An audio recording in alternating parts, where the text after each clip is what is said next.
안녕하세요. 오늘은 수송기술과 신재생에너지, 수송기술에 대한 내용을 살펴보도록 하겠습니다. 오늘은 해상수송기술에 대한 내용을 살펴보려고 합니다. 지난 시간에 보석맵 활동하셨던 거 기억나시죠?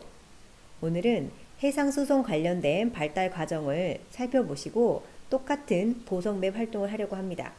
첫 번째 단계에는 뭘 해야 된다고요? 그렇죠. 궁금했던 질문들을 적으시고요. 그걸 90도 각도로 돌려주세요. 그리고 그거에 대한 답을 적으실 겁니다.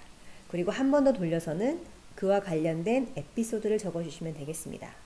오늘 또 해상소송에 대해서 한번 열심히 살펴보도록 하겠습니다. 다음 시간에 뵙겠습니다. 인류의 가장 오래된 운송수단인 배. 배의 역사는 인류의 역사와 함께 오랜 시간 발전해 왔는데요. 배가 만들어지기 전 사람들은 물에 띄워져 있던 통나무에 올라타 손으로 저으며 이동했습니다. 그럼 최초의 배는 언제, 어떻게 만들어졌을까요? 기원전 5000년경 이집트인들이 나일강 하구에서 파피루스라는 풀을 엮어 인류 최초의 배인 파피루스 배를 만들었는데요. 파피루스 배의 등장 후 다양한 형태의 배들이 등장했는데 이런 배들은 강도가 약해 파도가 없는 곳에서만 탈 수 있었어요.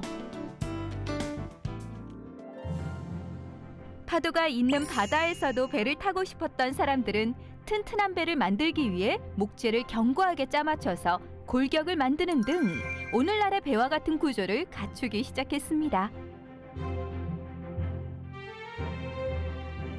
이후 그리스 로마 시대에 지중해에서 활동했던 갤리선은 수백 명의 사람이 탈 수 있을 만큼 크기가 매우 컸는데요. 이에 비해 북해에서 활동했던 바이킹선은 갤리선과 달리 뾰족한 앞부분과 낮은 배의 깊이로 쉽게 노를 저을 수 있어 빠른 속도를 낼 수 있었습니다. 한편 우리나라는 오래전부터 해전의 강한 모습을 보였는데요. 그 이유는 이순신 장군의 뛰어난 전술뿐만 아니라 조선의 군함 판옥선이 있었기 때문이었습니다.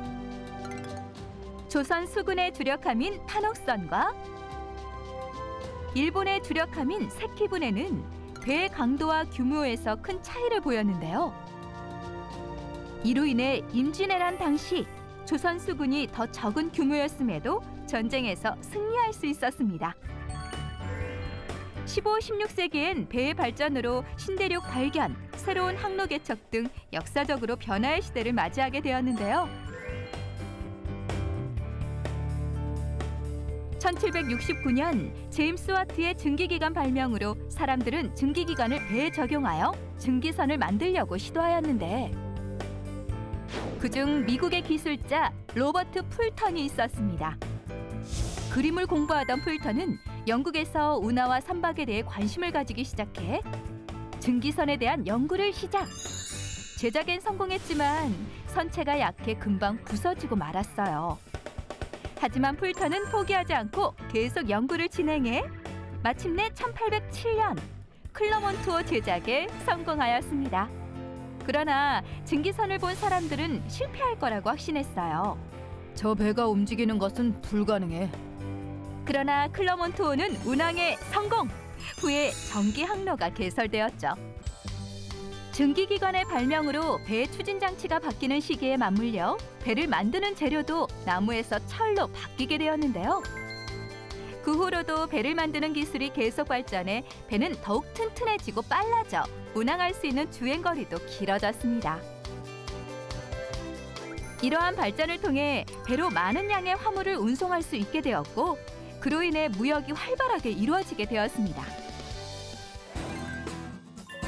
파피루스 배부터 현대의 화물선까지 기술의 발전으로 배는 더욱 빠르게 좀 더 튼튼하게 변화 발전하고 있는데요. 앞으로 미래에는 또 어떻게 발전하게 될까요?